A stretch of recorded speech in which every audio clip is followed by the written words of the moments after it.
अंतरी मंतरी संतरी लोग हैं, वो लोग अपना सुरक्षा लेकर चलता है।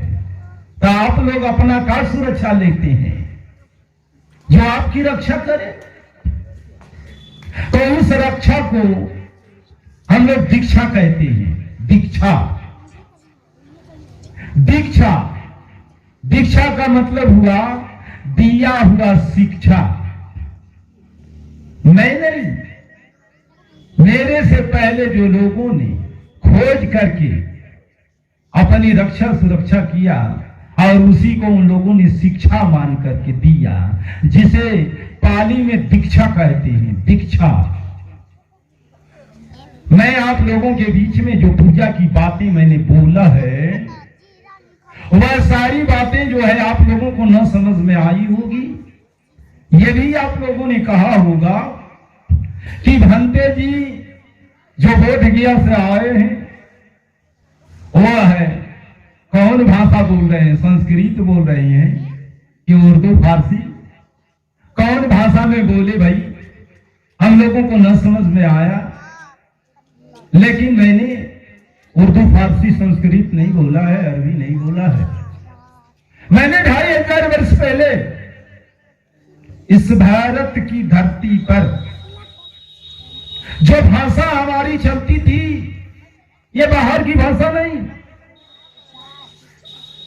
ये बाहर की भाषा नहीं है, दूसरे देश की भाषा नहीं है, इस धरती की भाषा है। जिस जमाने में बुद्ध पैदा हुए थे, जिस जमाने में अजात शत्रु पैदा हुआ था, जिस जमाने में राजा बिंबिसार पैदा हुआ था, जिस जमाने में पाल शासक देवपाल घरानंद, ये तमाम जो राजा पैदा हुए थे, जिस जमाने में नालंदा विश्वविद्यालय चलता था,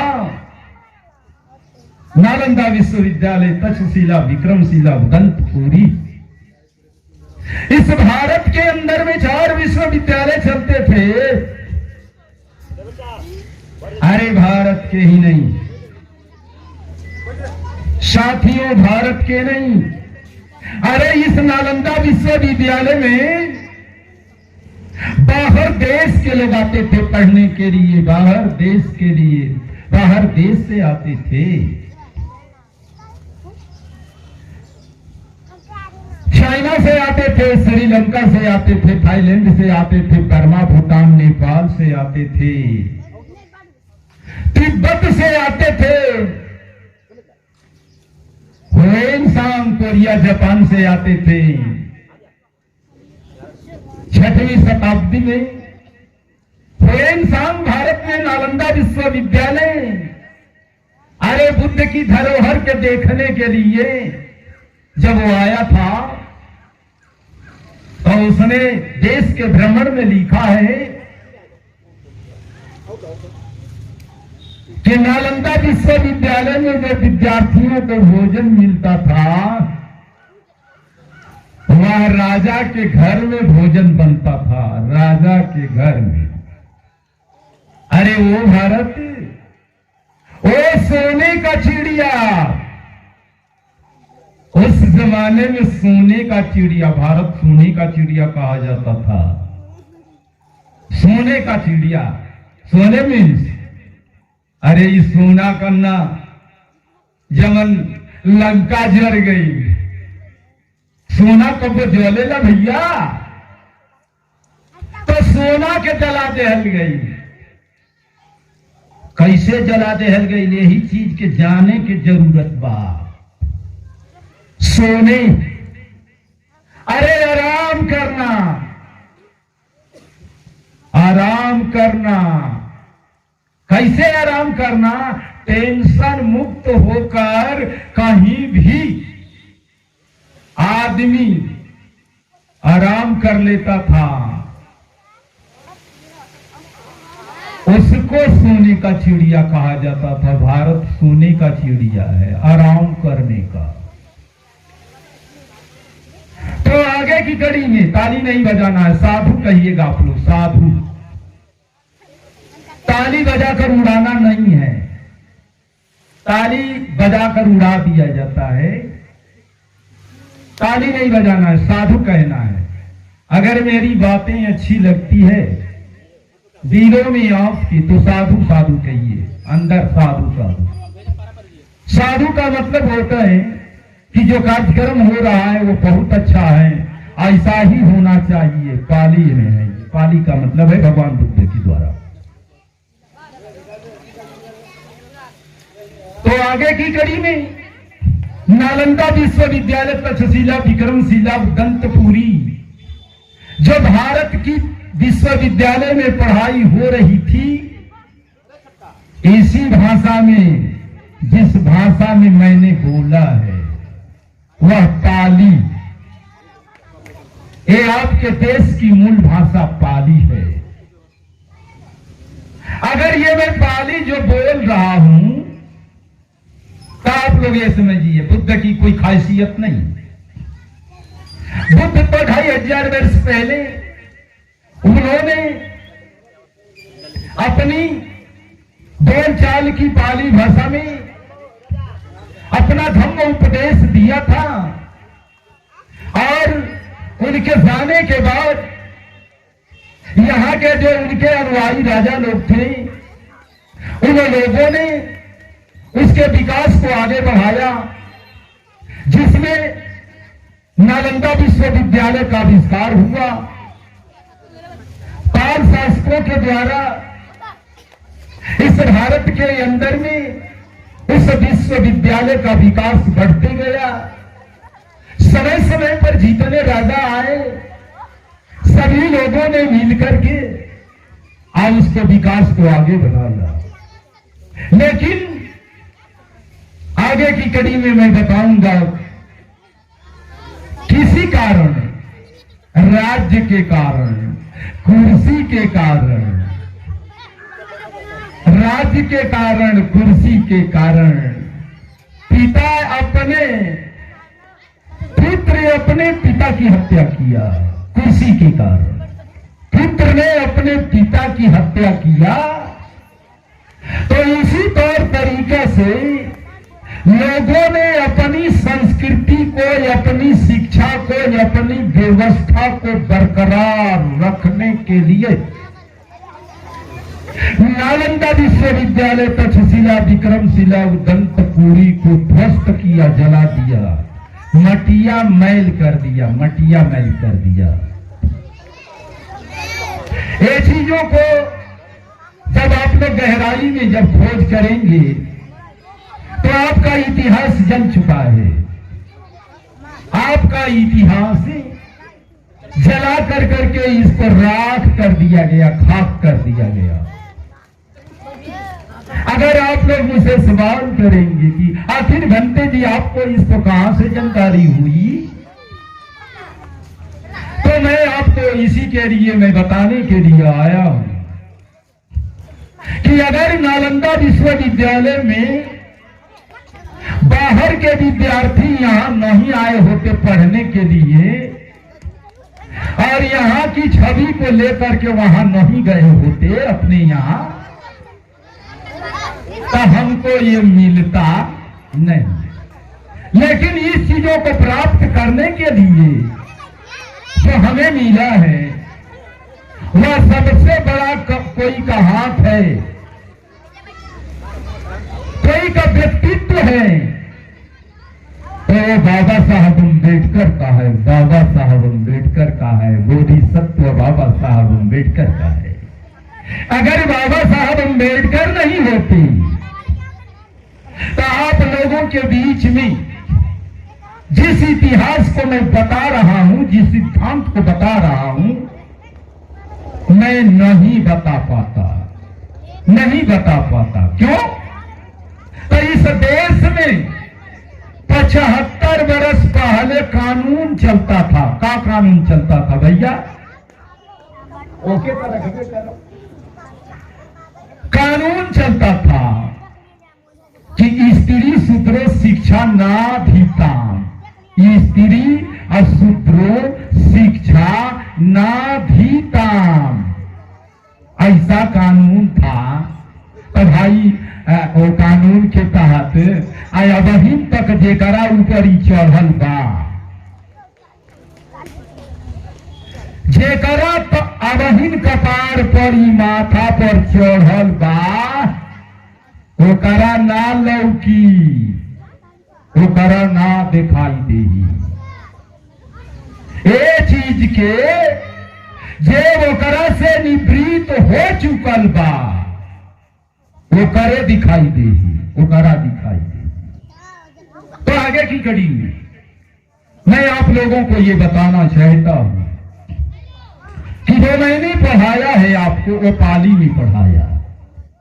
तो यहां बाबा साहब अम्बेडकर, तथागत बुद्ध, सम्राट अशोक, ललई यादव और राहुल संस्कृतायन, जिनका नाम बाल्यावस्था में केदारनाथ पांडे कहा जाता था, केदारनाथ पांडे।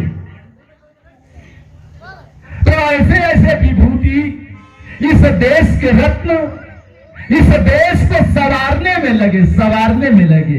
लेकिन मुझे खेद हो रहा है, किस बात का खेद हो रहा है कि यहां तो खाली एक लोग आया है। ऐसे प्रांगण में मैं देखता हूं कि एक ही समाज के लोग आया है और लोग को जनाता है कि अब वो लोग को इतनी व्यवस्था, इतना सारी चीज मिल चुकी है कि उनको किसी चीज का मतलब नहीं है। तो आगे कड़ी में मैं आप लोगों को ये बात बताना चाहता हूं कि आप लोग रक्षा कवच लीजिए, रक्षा, और आप लोग उसको दीक्षा कहते हैं।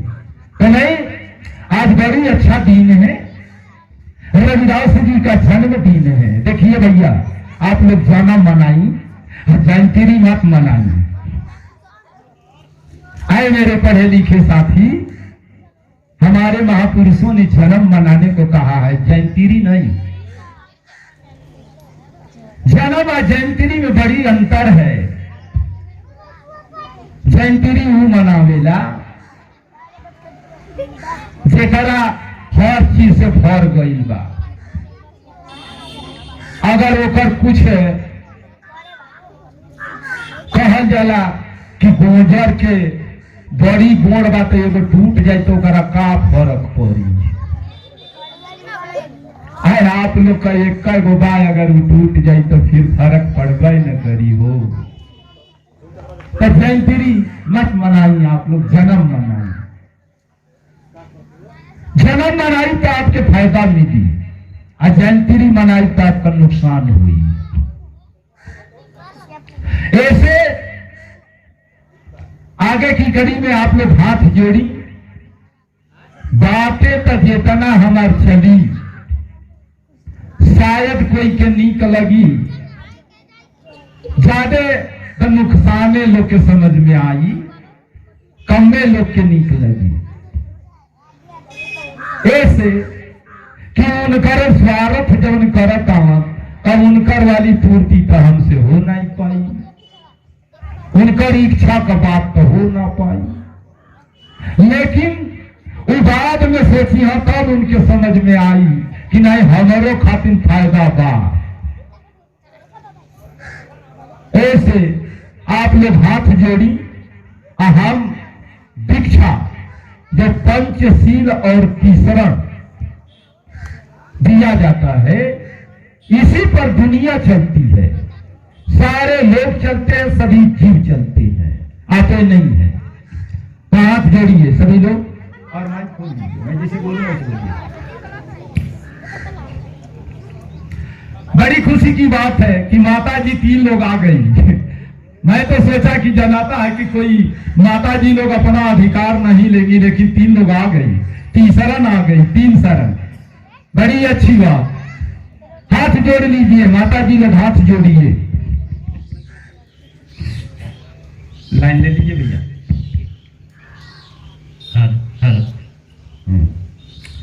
सभी लोग बोलेंगे, बच्चे भी बोलेंगे, सभी लोग बोलेंगे, हाथ जोड़ करके बोलिएगा।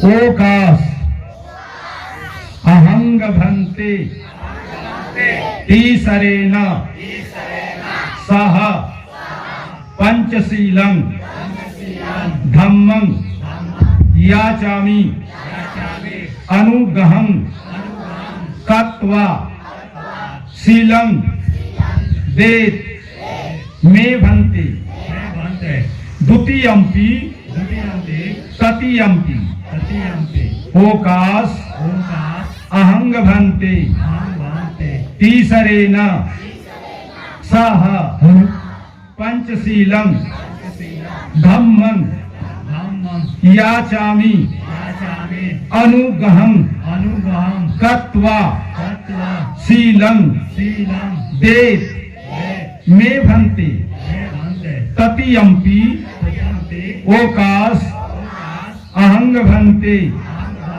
तीसरेण सह पंचशीलं धम्मं याचामि अनुग्रहं कृत्वा शीलं देत मे भन्ते।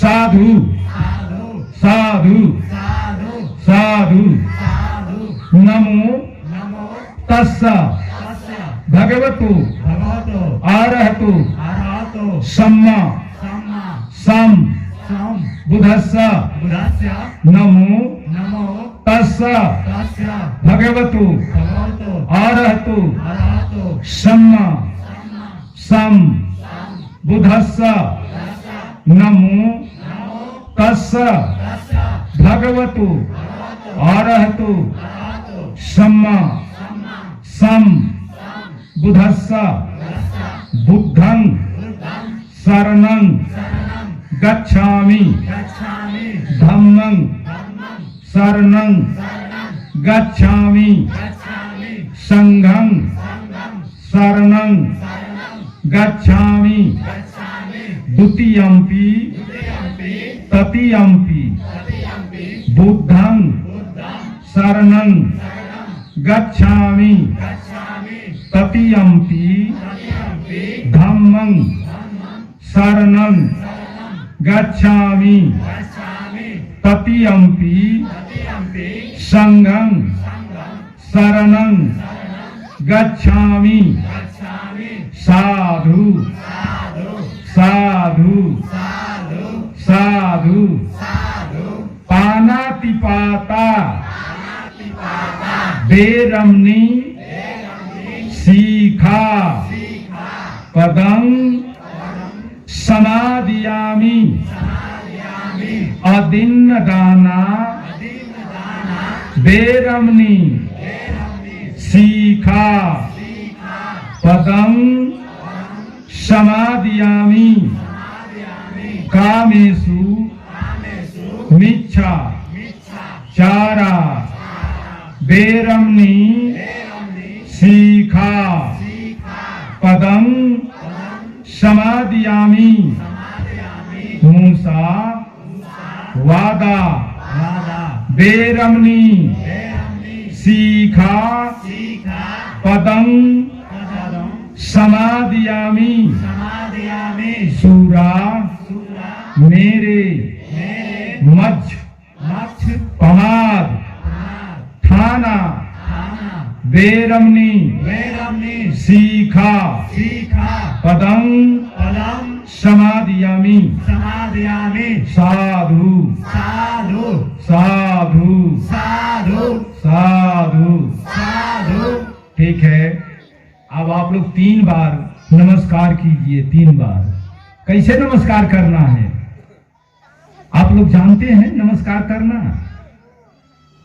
आप पंचांग प्रणाम किया जाता है। पंचांग प्रणाम ये सब हमारे लोग ना भुला गया है। पहले चलता था जब हमारे देश के जितने समय राजा होते थे, भिक्षु होते थे, तो वो पंचांग प्रणाम करते थे।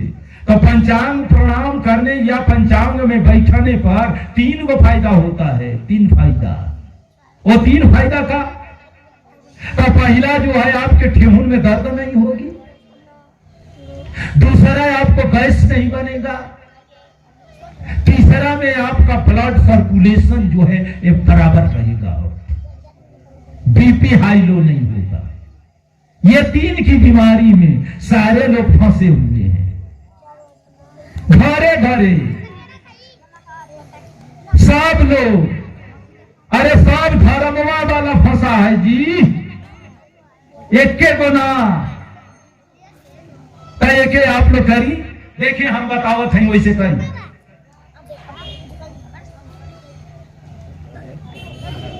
ऐसे हो जाइए, मूर्ति की तरफ होइए, सीखिए। हाँ, दूर दूर होकर के करनी। ए बच्चे हो जा, पीछे होकर के लाइन कर, पैर पीछे करो, ऐसे ठेहुन पर बैठो। देखिए ऐसे बैठ करके देखिए कितना आनंद आता है। मेरी माताएं बहनें ऐसे बैठो, बैठ करके थोड़ा पैर में गड़ेगा आप लोगों को, क्योंकि मिट्टी है। अगर ये नीचे थोड़ा व्यवस्था अच्छा रहेगा, ऐसे करके बैठिए, ऐसे पंचांग प्रणाम किया जाता है। देखिए इसको यहाँ लेकर यहाँ लिया करके, और ये ठेहुन और ये केहुनी और ठेहुन में सटना चाहिए। ऐसे देखिए, ऐसे सटा करके ऐसे पंचांग।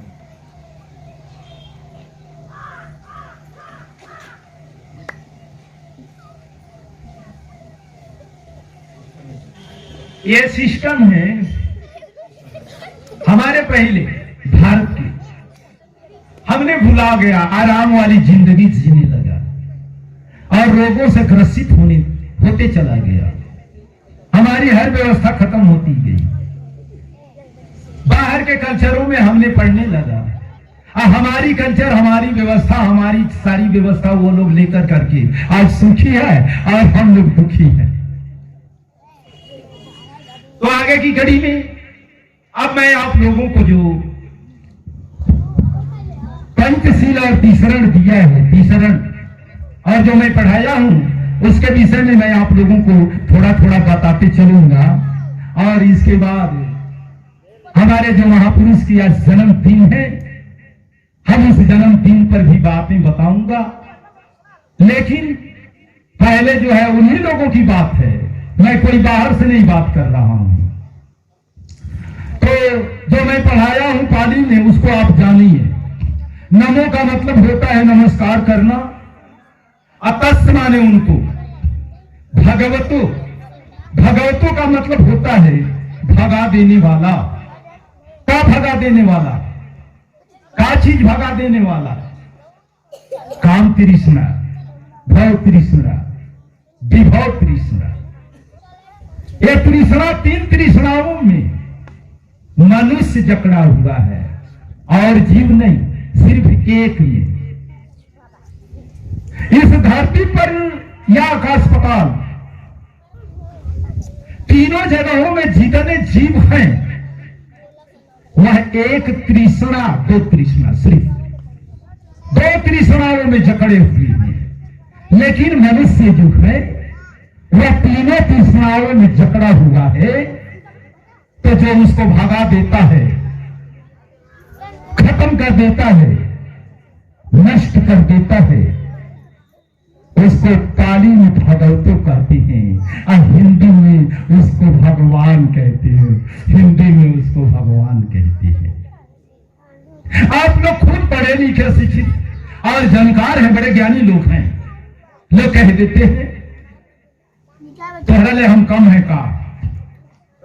जब थोड़ा थोड़ा मैं तो रात दिन देखता हूं, कहीं चौक चौराहे पर जाता हूं। आज के जमाने में जो छोटे छोटे बच्चे, वो अपने में थोड़ा सा तकरार हो जाती है तो वह तुरंत कहते हैं तुमसे कम है का। अभी बता देंगे, तुमको जनवा देंगे, एक कार्यक्रम चालू हो जाता है। लेकिन आप लोग खुद जानिए कि आखिर जो लोग काम तृष्णा से, भव तृष्णा से विभव तृष्णा, इसका मतलब यह जानना है काम तृष्णा क्या है। तो खान पान, उठन बैठन, रहन सहन, काम में भोग विलास, ये काम तृष्णा में आता है। तो खान पान की व्यवस्था में तो सभी जीव रहता है और भोग में रहता है, विलास में। लेकिन मनुष्य जो है विभव तृष्णा,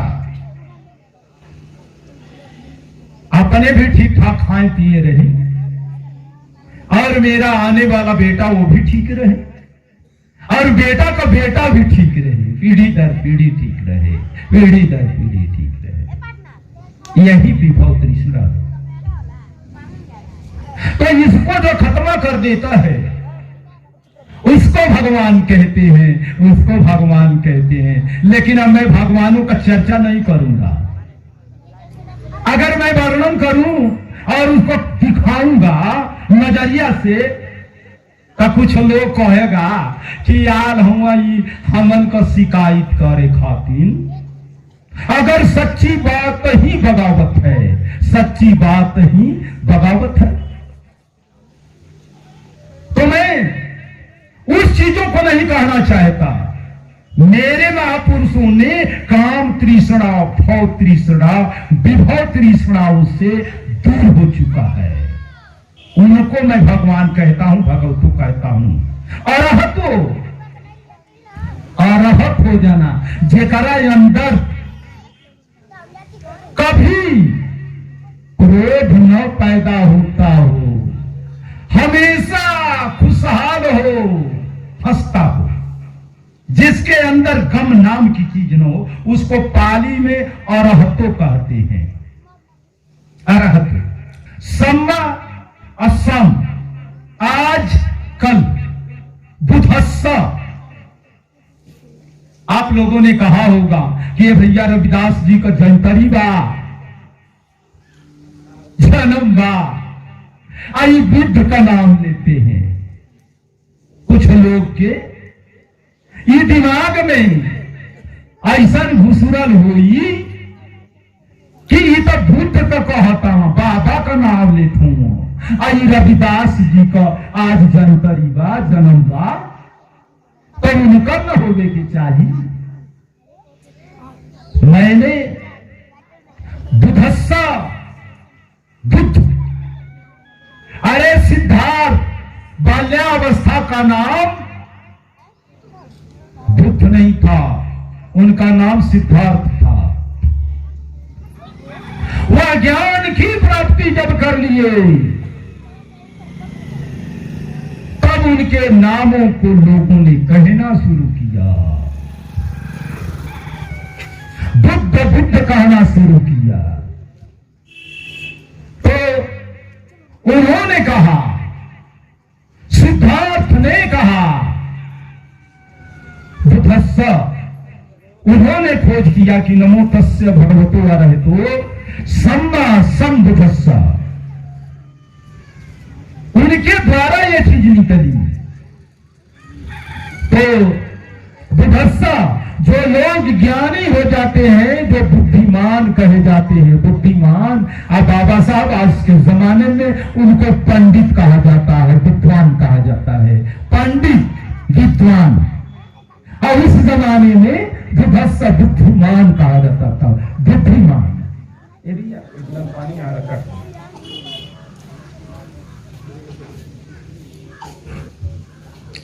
तो आगे की कड़ी में आप लोगों को मैंने जो पढ़ाया है, नमो तस्य भगवतो अरहतो सम्मा संबुधस्सा, बुधस्सा, सम्मा सम, आज कल, बुधस्सा, इस धरती पर बुधस्सा मतलब बुद्धिमान, ज्ञानी, हमेशा जिंदा है, जिंदा है। कहां जिंदा है? उस चीजों को आपको जानना होगा, चाहे वो Thailand, Sri Lanka, Burma, Bhutan, Nepal, Africa, America, विश्व के कहीं कोने में है, वो जिंदे हैं। मैं उस जिंदे व्यक्ति को यहीं से 3 बार नमस्कार किया है, 3 बार नमस्कार किया है। मैं जिंदे व्यक्ति को नमस्कार किया है, चाहे वह कहीं भी हो, कहीं भी हो। यह चीज को बुद्ध ने खोजा था।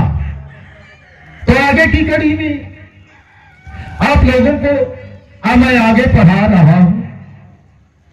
बुद्धं शरणं गच्छामि का मतलब होता है मैं पाली में बार बार कहा हूं, मैं पाली बोल रहा हूं।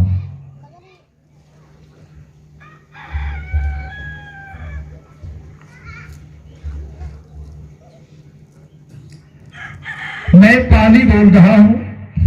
पाली में बुद्धं शरणं गच्छामि का मतलब होता है कि हम बुद्ध की शरण ग्रहण करेंगे, बुद्धि की नहीं, बुद्धि की नहीं, बुद्ध की। अब कैसन बुद्ध? उस चीजों को आपको आगे दिखाई देगा जो आपके महापुरुष सारे जो हैं वह बुद्ध ही थे। सारे जो, चाहे वह शंभुक ऋषि हो, चाहे तुक्का दास हो, चाहे भासी दास हो, या आपको ज्योतिबा फूले हो, पेरियार रामास्वामी नायकर हो, इस धरती पर लड़ाई यादव हो, जगदेव प्रसाद हो, ये तमाम जो पीढ़ी दर पीढ़ी इस धरती पर जो लोगों ने आया वह सारे लोग बुद्ध ही है। मैं उनकी शरण ग्रहण करूंगा। धम्मं शरणं गच्छामि। धम्म का मतलब होता है धर्म नहीं। धम्म मैं पाली बोल रहा हूं। धम्म का मतलब होता है प्राकृत का नियम। प्राकृत का नियम जो होता है वह एक समान होता है। वह सारे लोगों के ऊपर दृष्टि पड़ती है। जैसे सूरज का प्रकाश सबके ऊपर पड़ता है, चाहे वह अमीर हो, चाहे गरीब हो, चाहे रोगी हो, चाहे व्याधि हो, चाहे हत्यारा हो, कुकर्मी हो, या राजा रंक हो, या दान करने वाला दानी हो, उसके सारे लोगों के ऊपर एक समान उसका प्रकाश पड़ता है। हवाएं सबके ऊपर लगती है। धरती जो भी चलता है, टट्टी पैखाना करता है, वह किसी को नहीं मना करती। वृक्ष, हर वृक्षों के यहां जाएंगे, वह वृक्ष कभी नहीं कहता कि तू मेरी छांव में न आ, तू मेरा फल मत खा। ये नियम बुद्ध ने, बाबा साहब ने, रविदास ने, तमाम सारे लोगों ने कहा। रविदास जी कहते हैं, मैं यहीं से शुरू करूंगा। रविदास जी कहते हैं, संत शिरोमणि रविदास जी कहते हैं कि धर्म कर्म दुई एक है। धर्म कर्म दुई एक है, समझ ले हुमन मार। अधर्म बिना कर्म नहीं, अरे रविदास सुख न माही। रविदास सुख न माही। अगर रविदास के जो सुख को लेना है तो धर्म और कर्म दोनों को समझकर करना होगा, चलना होगा, जीवन को जीना होगा। धर्म धारण किया जाता है भैया, मेरी माताएं बहनें, धर्म धारण किया जाता है। कैसे धारण किया जाता है? तो धर्म बनावटी होता है, बना कर रखा जाता है। देखिए हम लोग धर्म धारण किए हैं आप लोगों के बीच में। प्राकृत जो दिया है ना, हम उसको बिगाड़ दिए हैं थोड़े समय के लिए आप लोगों के बीच में। देखिए हम लोगों ने जो बाल दाढ़ी मेरे माथे पर का है, मैं उसको उड़ा करके खत्म कर दिया हूं। थोड़ा समय के लिए। कौ दिन थी? 3 दिन। एक बार जब हम उनको उड़ाते हैं ना तो 3 दिन तक दिखाई नहीं देता है, लेकिन 3 दिन के बाद वो पुनः फिर अपना आना शुरू कर देता है। उसका काम है निकलना, बढ़ना। तो हमारे भाई धर्मवा जो बा तो 3 दिन तक तो टिकट आनो, 3 दिन के बाद फिर प्रकृति जो बा तो अपन काम शुरू करके दिखावे लगता है।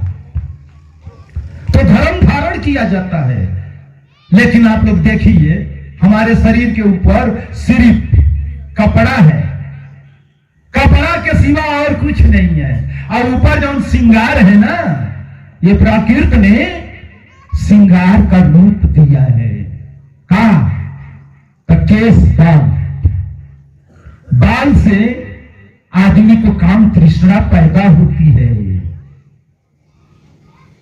अच्छा लगने का चेहरा बनता है। अगर इसको हम उड़ा देते हैं तो अच्छाई खत्म हो जाएगी मेरी मां बहने। इसलिए तथागत बुद्ध ने कहा कि हम धर्म भी धारण करेंगे, अपराकृत के नियम को बताएंगे कि आखिर धर्म, रविदास जी ने कहा धर्म कर्म। तो रविदास जी के जमाने में ऐसा बैठ लग गया था, ऐसा नियम लग गया था, कानून लग गया था कि हमारे महापुरुषों को बाल दाढ़ी बनाने को भी प्रतिबंध लग गया था। इसलिए वो लोग जो है ना बाल दाढ़ी बढ़ा कर करके भी अपने धर्म को चलाते रहे, अपने नियम को चलाते रहे। इतना बड़ा कड़ा शासन हो गया था।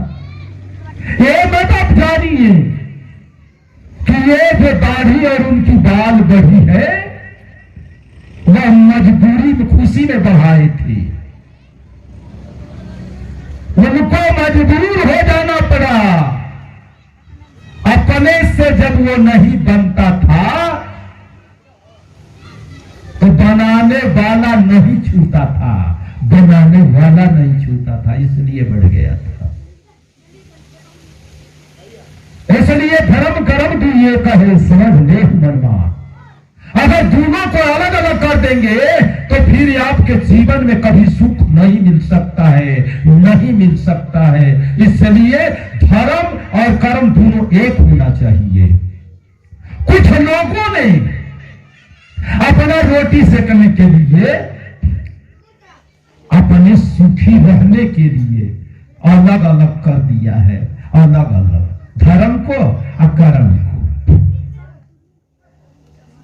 इसलिए आप लोग समझ लीजिए, जैसे मैं धर्म का एक उदाहरण दूंगा। बीजो धर्म जो है वो धारण किया जाता है, अपराकृत के नियम पर जीवन जिया जाता है। मेरी माताएं बहनें यहां बैठी हैं, शायद इस गांव में बहुत से धर्म को मानने वाले लोग होंगे, लेकिन मैं सभी धर्म वाले लोगों से ये कहना चाहूंगा कि अगर मेरी मां बहनें जब वह प्राकृतिक नियमानुसार गर्भ में होती है तो हर धर्म की मां को जो गर्भ धारण की हो और उनको एक जगह कर दिया जाए और एक ही दिन सबका जो बच्चा पैदा होता हो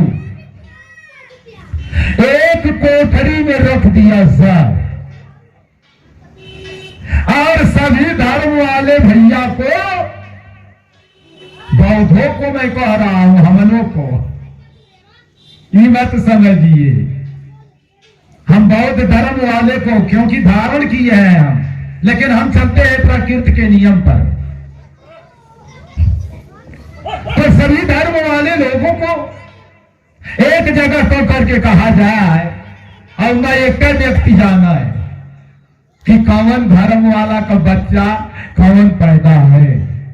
1-2 आदमी जाने और उनको बुला कर कहे, ए भैया फलाने तू आपन बचुआ एमएलए ले लो, चाहे ब्राह्मण धर्म हो, चाहे इस्लाम धर्म हो, चाहे ईसाई धर्म हो, चाहे सिख पारसी बौद्ध, सभी धर्म वालों को मैं कह रहा हूं, क्या वो ले लेंगे? कहा कौन पहचान बता भैया कि मां के गर्भ से जो बच्चा निकलता है ओकरा पर कोई लिखल पढ़ रहा था। कब आप लोगों ने खोज किया? प्राकृत का नियम एक है। तो इसी बात पर बोध गया की धरती पर ही तथागत बुद्ध को, हाँ नेताजी ठीक है, मंगल हो,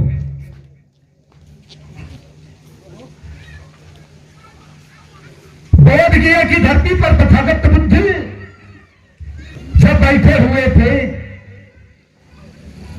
तो बासेठ नाम के ब्राह्मण ने जाकर तथागत बुद्ध से कहे, हे तथागत, हम लोग उच्च कुल के हैं, हम लोग जो है ब्रह्मा के मुख से पैदा है, मुख से हम लोग पैदा होते हैं, इसलिए हम लोग जन्मजात ज्ञानी हैं, हम लोग ज्ञानी पुरुष है जन्मजात।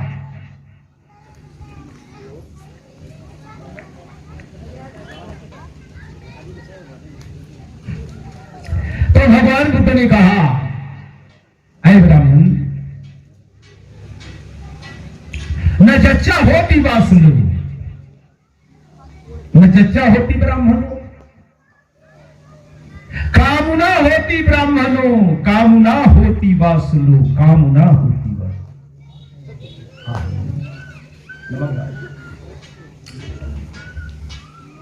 कामना होती ब्राह्मणों। कामना मीन्स पाली में शिक्षा, कर्म।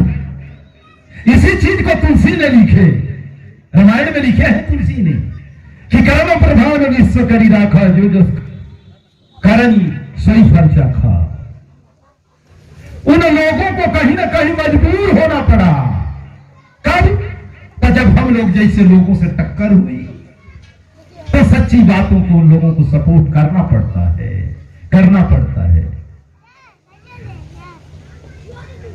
तो दूसरा समाज में तथागत बुद्ध ने कहा था बासेठ नाम के ब्राह्मण से, आए ब्राह्मण,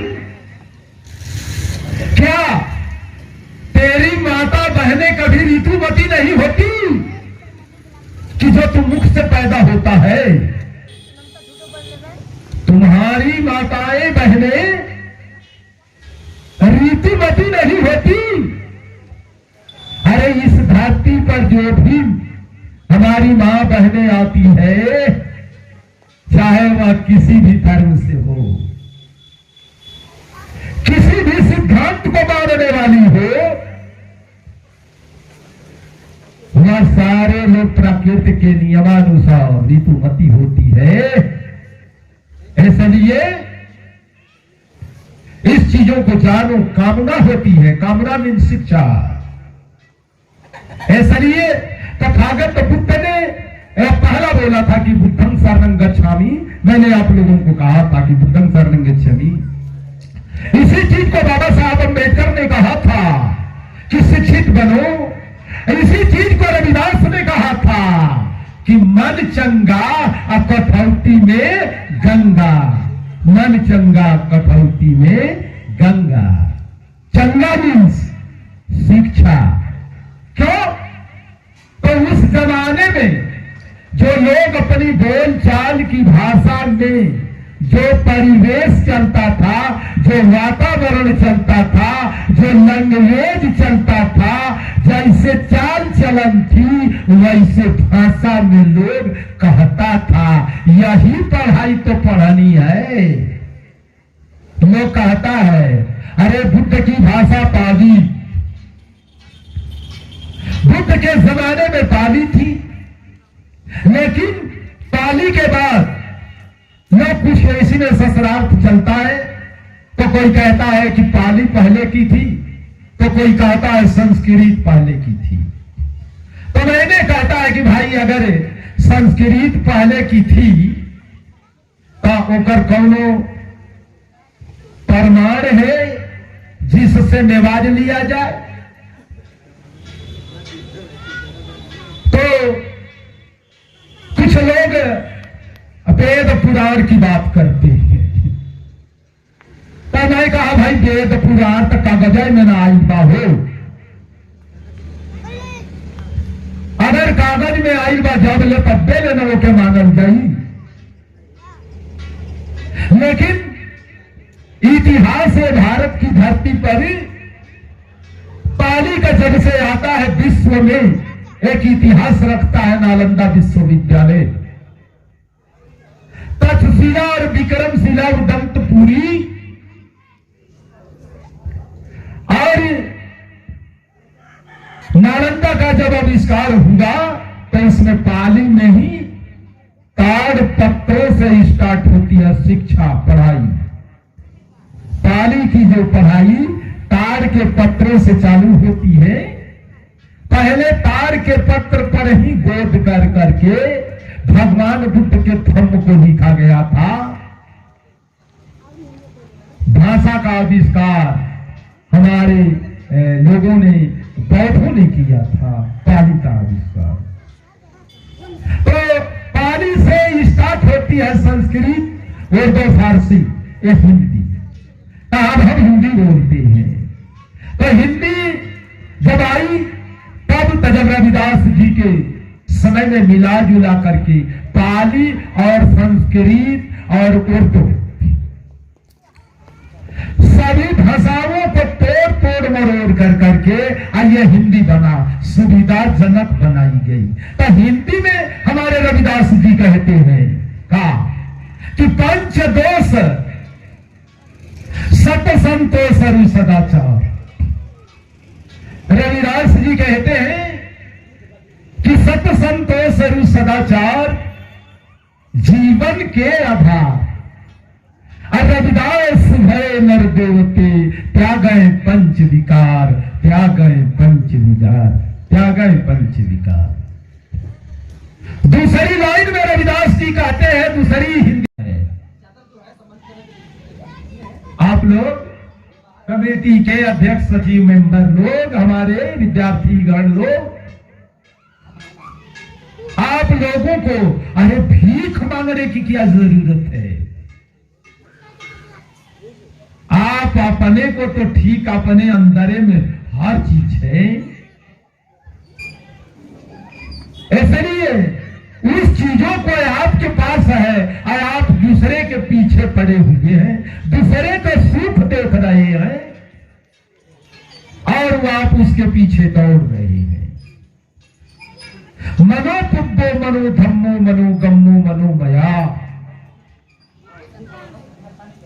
मन के अंदर सारी शक्तियां हैं, मन बल, धन बल, बाहुबल। सबसे बड़ा जो है मन का बल होता है, इसके बाद धन का बल होता है और तब बाहुबल होता है।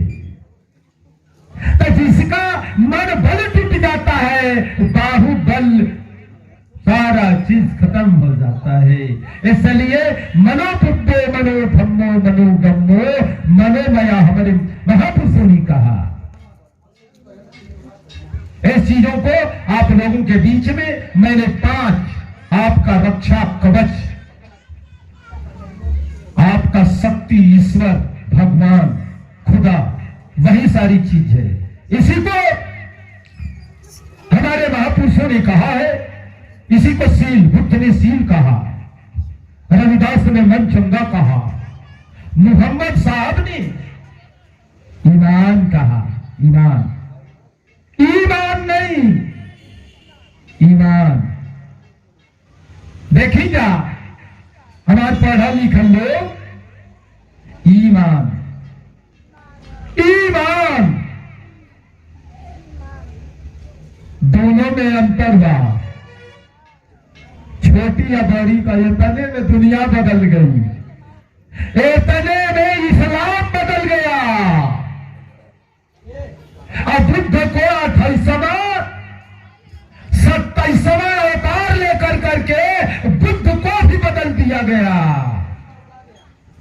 ये नहीं, रविदास को मनचंगा में गंगा पैदा करके रविदास को बदल दिया गया।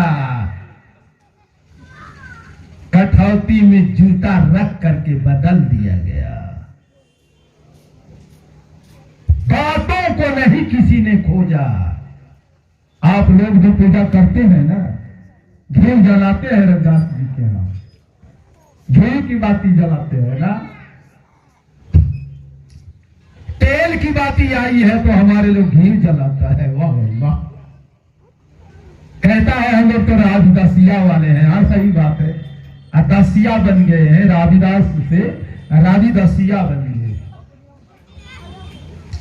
तो इसलिए बदल दिया गया ईमान। बातों को समझनी है आपको, कैसे चेंजमेंट किया जाता है। प्रतिद्वंदी को प्रतिद्वंदी खड़ा करा के जिसे चुनाव में हरा दिया जाता है ना, तो इसीलिए बाबा साहब अम्बेडकर, बुद्ध, मोहम्मद क्या भारत में, इस्लाम भारत का है कि बाहर से आया है? तो बाहर से आया, यहां कोई इस्लाम के थे तो सारे लोग इस्लाम धर्म को कबूल कैसे किए? क्यों? तो जब आपको मैं बता देना चाहता हूं कि भारत के अंदर में 700-800 ईस्वी सन नालंदा विश्वविद्यालय तक्षशिला विक्रमशिला दंतपुरी किसी कारणवश से सत्ता के बस अपनी संस्कृति के लोभों में नालंदा को जब लोगों ने जलवा दिया, हमारे जैसे भिक्षुओं के ऊपर प्रहार कर करके और खत्मा कराया लोगों ने। यहां से संस्कृति जो है, घरे घरे त्रिपिटक और ग्रंथ हम लोगों के घर घर में पढ़ाए जाते थे, पढ़ते थे। अब उनका सत्ता हुआ तो सत्ता के बल पर घर घर से त्रिपिटकों को भी मंगा कर करके और वो लोगों ने होली जलाई। होली मनाते हैं आप लोग? आने वाला होली रंग खेलते हैं, होली मनाते हैं ना। तो वो लोगों ने त्रिपिटक ग्रंथों की मेरी शिक्षा की होली खेला, होली जलाया। ये आज की कहानी नहीं, लंबा समय है, 700-800 ईस्वी के बीच की कहानी है, 700 की। बख्तियार खिलजी के समय की कहानी है। तो अब ये भारत के अंदर में ऐसा समय आ गया कि यहां अब धीरे धीरे आपके पल्ले कोई प्रमाण नहीं रहा। जितने हमारे बौद्ध विहारे थे उनको तोड़ दिया गया, ध्वस्त कर दिया गया, मट्टी महल किया गया, और नहीं तो उनको पेट बनवा करके पटवा दिया गया ताकि दिखाई न दे। जबकि महाबोधि महाविहार बोध गया को भी पटवा दिया गया था। तो आगे की कड़ी में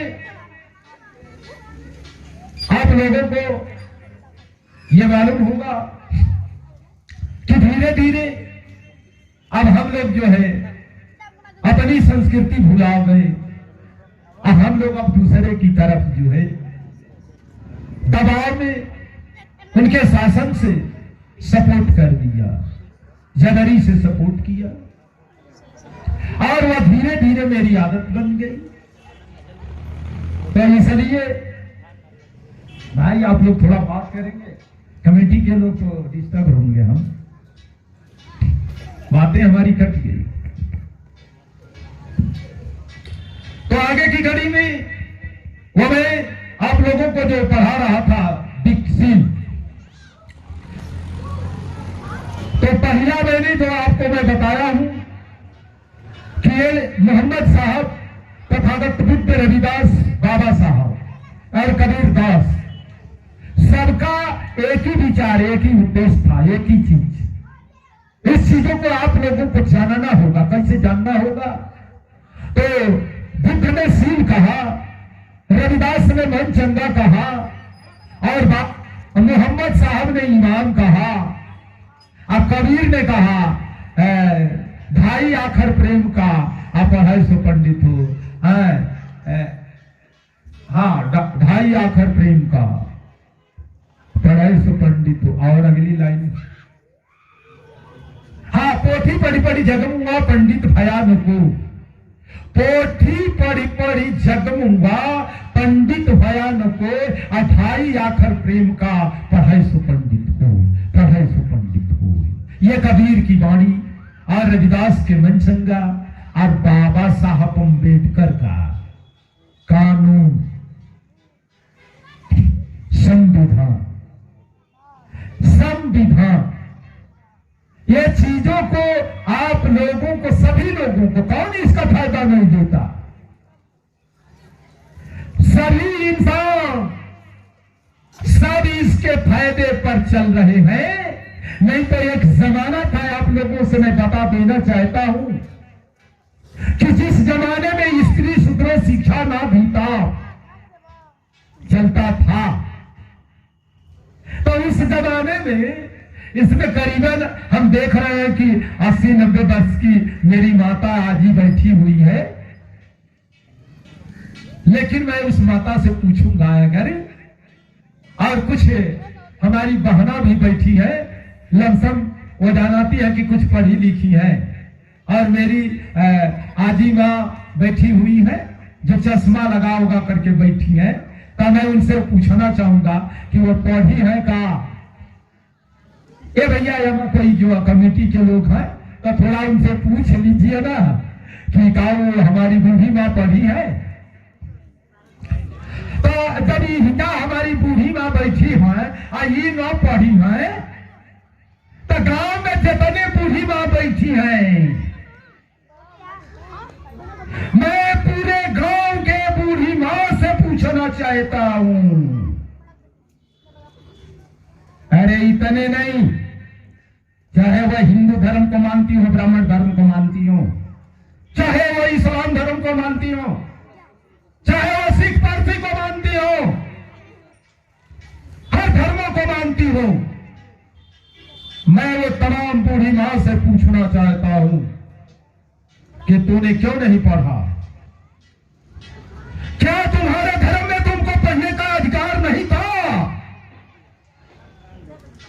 मैं ये कान खोल करके सुन लो, जो लोग बाबा साहब को नहीं मानता है, जो लोग बाबा साहब को नहीं जानता है, अरे जो बुद्ध को नहीं जानता है, जो रविदास तुकादास घासीदास, जो ज्योतिबा फूले को नहीं जानता है, सावित्रीबाई फूले को नहीं जानता है, मैं उन लोगों से कहना चाहता हूं कि तूने क्यों नहीं अपनी दादी मां को पढ़ा दिया? क्यों नहीं पढ़ाया?